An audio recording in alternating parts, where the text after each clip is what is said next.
Panther NATO, Panther NATO, Panther NATO. What it do? What it do? What it do? I tell you what we do. Dan Morgan is what we do. Yeah. I ain't gonna lie, man. I was trying to get things ready and prepared to do a video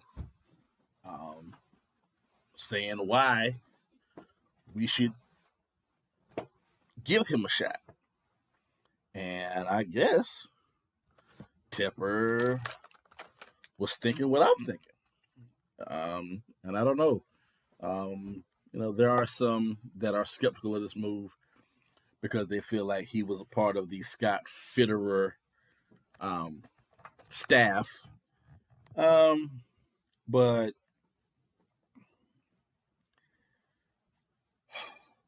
how can I say this? You have been a part of a group that had a certain leader and you couldn't help who that leader was. And, you do things a different way. This may be what that may be. You know what I mean? Like, we don't know. These are things that we don't know. A lot of people think that Dan Morgan will be another yes man. Let's be real. If we are hiring somebody that is in one of those lower positions than GM and they want to be GM, we just have to get our mouths ready for the taste of that person probably being a quote unquote yes man, because they're so ready for that particular title, that they'll do that in name only. Like Scott was a GM in name only when he got here because, Matt Rule had the keys to personnel. Me, myself, I wouldn't do that. You're not going to hire me in name only and then I end up as the scapegoat. Nah, give me my keys and let me drive this joint till the wheels fall off. And if I drive till the wheels fall off, then you can let me go. I'll take full credit or accountability for whatever happened or whatever the results, right? So, yeah, I don't want to be in name only or nothing. You know what I mean? But I feel like this is a good move for a couple reasons. Let's start off with this. How many other teams can tout that a former player is picking the players? Now, this dude wasn't no slouch. He balled with us for 7 years. 7 years the standard contract is for, so that means he was extended. You know what I mean? But I'm don't take my word for it. Please don't. Don't take my word for it. Let's see here. Let's pull something up real quick. Let's do some research.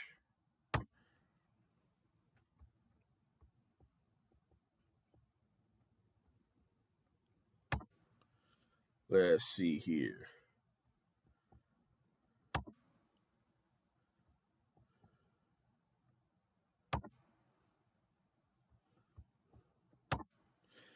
Okay. So, 2001, he had 67 combined tackles. 45 of those were solo tackles. Let's see here. So we're going to pay attention to the solo tackles and the assist. 45 solo tackles for 2001, 54 for 2002, 66 for 2003, 102 for 2004. Excuse me, I'm sorry. I made it wrong. Sorry. 79 for 2004, 59 for 2005. I believe he got hurt in 2006. In 2007, he posted 16. I believe he got hurt again in 2016. Assisted tackles, 22 year one. Year two, 39. Year three, 46. Year four. I'm sorry. I'm sorry. 44 year old. Sorry. Year 1, 22. Year 2, 15. Year 3, 20. Year 4, 23. Year 5, 18. Year 6, 2. And year 7, 6. So, yeah, I mean, he started to, looks like he got hurt those last 2 years. So,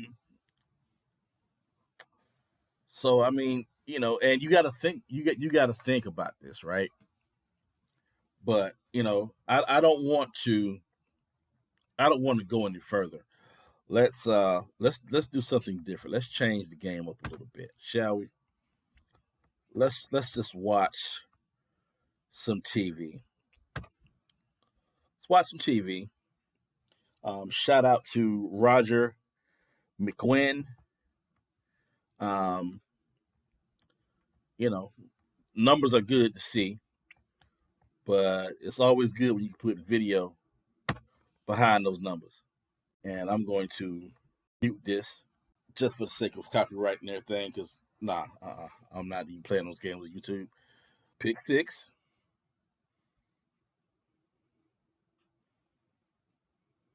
Sorry, I wasn't pick 6, but it was an interception.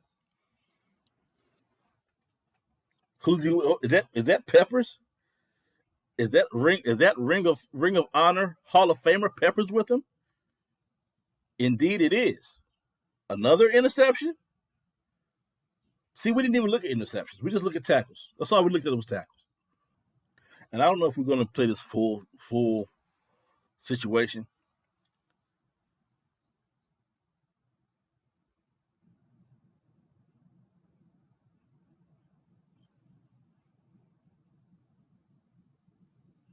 That's him and Thomas Davis.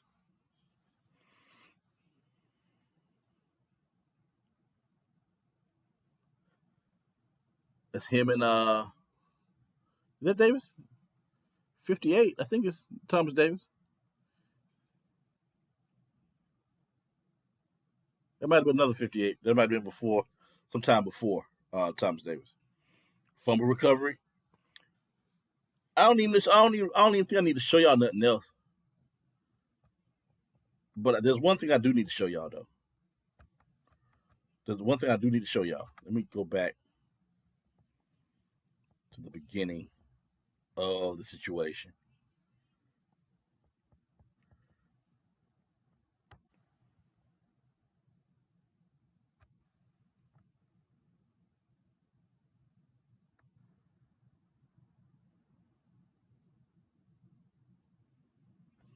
Whoa.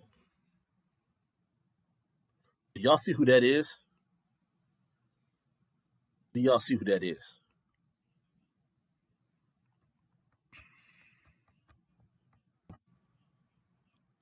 No wonder he had so many tackles. No wonder he was just doing the thing all over the field. Because the man was being coached by Mr. Keep Pounding himself. So what does it look like when a former baller who was a dog is awarded the title of GM? Let's do some more digging and let's watch some news and see, just what the situation on that is. Welcome back. From first round pick to the guy making the picks, the Carolina Panthers have promoted Dan Morgan to general manager and president of football operations. Morgan was assistant GM under former GM Scott Fitterer. Before that, he served roles in the front offices of the Buffalo Bills and Seattle Seahawks. Morgan, of course, Carolina's first-round pick in the 2001 draft, became a Pro Bowl linebacker. Carolina says Morgan will take over personnel, so could we see another GM candidate come in to help with salary cap and contracts? By any measure, a restructuring of the Panthers front office. What they're saying is that he will be in charge of personnel. So it remains to be seen whether they will get an assistant GM to manage the salary cap and the signings. I'm like, oh my God, this is what I was talking about. This is exactly what my video was going to be about, and it's happening. It's happening. It's like a game of Madden, and I'm the owner, moving the pieces around. You know what I mean? Like, nowhere does this not make sense. You got a guy that played 7 years, coached under the great Sam Mills, knows what keep pounding means, right? Knows what it means. And that's the guy that, is pretty much going to be picking other players. I like that. I like that. I think that's huge. I think that's fantastic. I think it's awesome. I mean, I just do. I just do. I love it. In fact, I would like to go, I don't know, a bit further. Yeah, I'd like to go a bit further. I would like to go a bit further.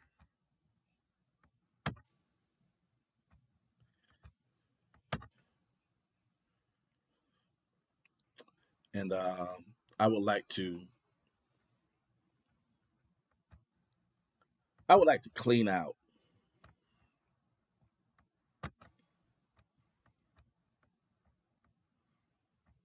I would really like to clean out the scouting department. I like to clean out the scouting department, and you know what I want to do as far as replacing that scouting department? This is who I want to replace the scouting department with.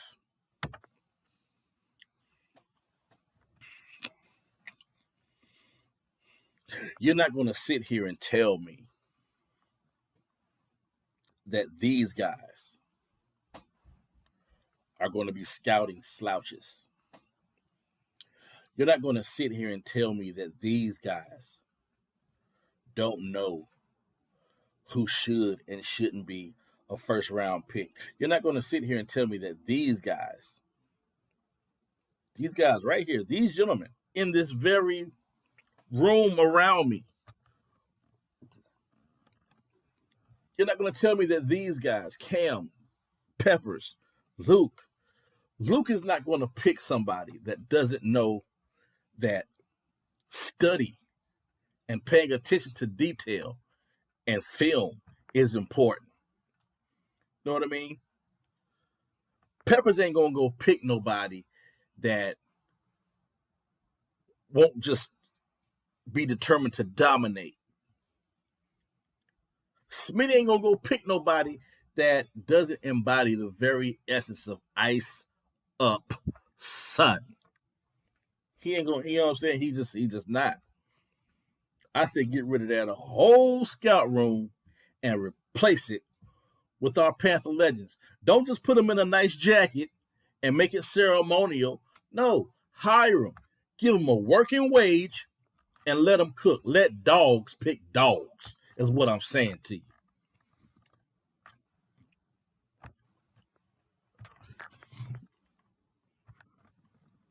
And get somebody else, an assistant GM, to manage the salary cap.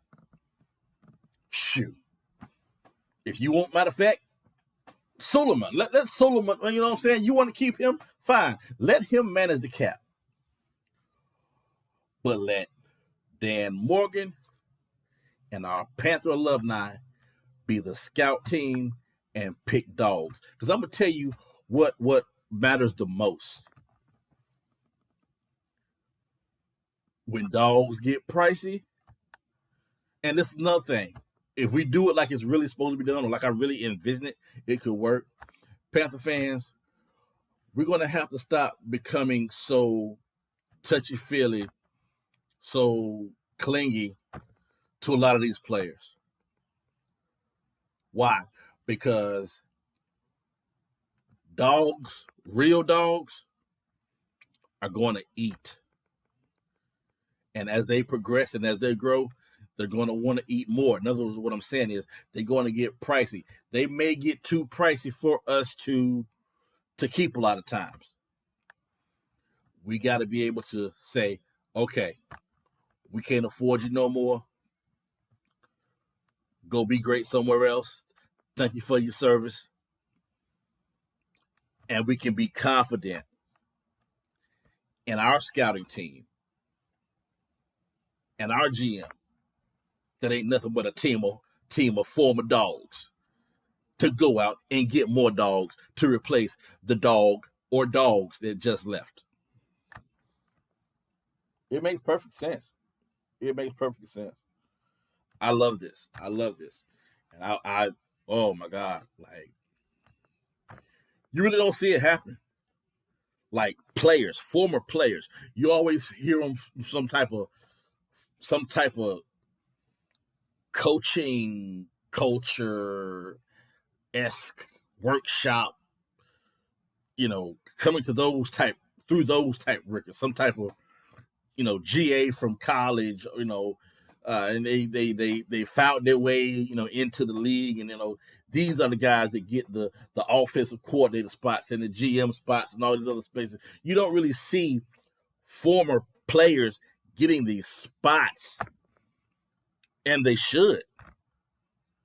They should, because who really knows the game better than the ones that did it? Case in point, Dion, what he's doing in Colorado. Yeah, they slumped off, but he gave them, 3 more wins they had last year, and established a blueprint for success. And now they're on their way. When you watch the media now that's coming from well-off media and reach the people in pregame, you get a different sense of what's going on around there. There's one video that I have yet to watch. Look like they're about to fight. You know what I mean? One dude told me, "I'm here to take your spot." I'm like, "Whoa, really?" And that's what you want. That's what you want. You want everybody in that room to feel threatened that somebody else in there could take their spot. Why? Because that's what a dog is.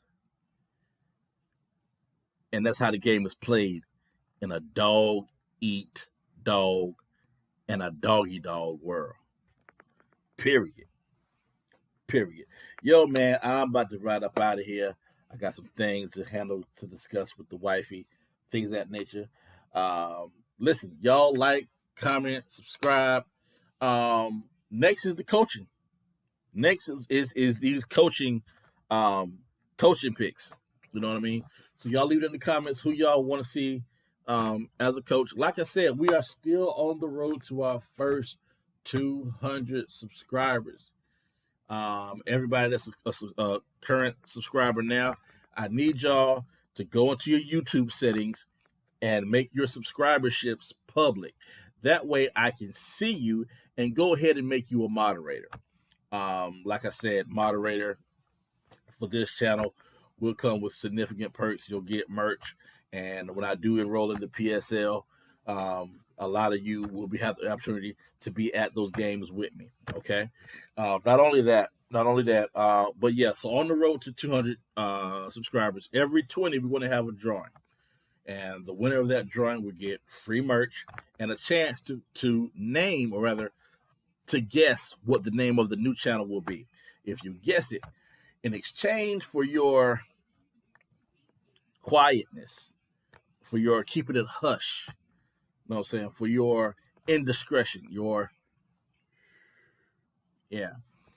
I'll make you a moderator.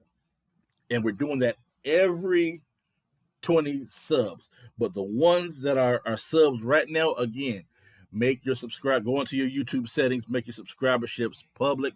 That way I can see you. That way I can give you your wrench. So yeah, come get your wrench, people. Come get your wrench. I'm gonna have to, yeah. So yeah, come get your wrench. Like I said, if you're already a sub now, I'll go ahead and give you your wrench. Make you a moderator. And like I said, you know what I'm saying, you guys go ahead and get the word out about the channel, things of that nature. And at 20, we're going to close it off. And so, you know, until we get to 200, only ones to be moderated after that. At 20, you know, so we'll have a total of 20 moderators. After 20, the only next moderators are going to be the ones that actually guess the name of what the channel is going to be. I can't talk. The only moderators after that will be the ones that actually guess the new name for the channel, because this channel ain't going nowhere. This is going to be a different name. You know, you'll be able to watch the same videos that you watch, all that good stuff. So yeah, man. Until next time, God bless. Y'all keep pounding. Peace.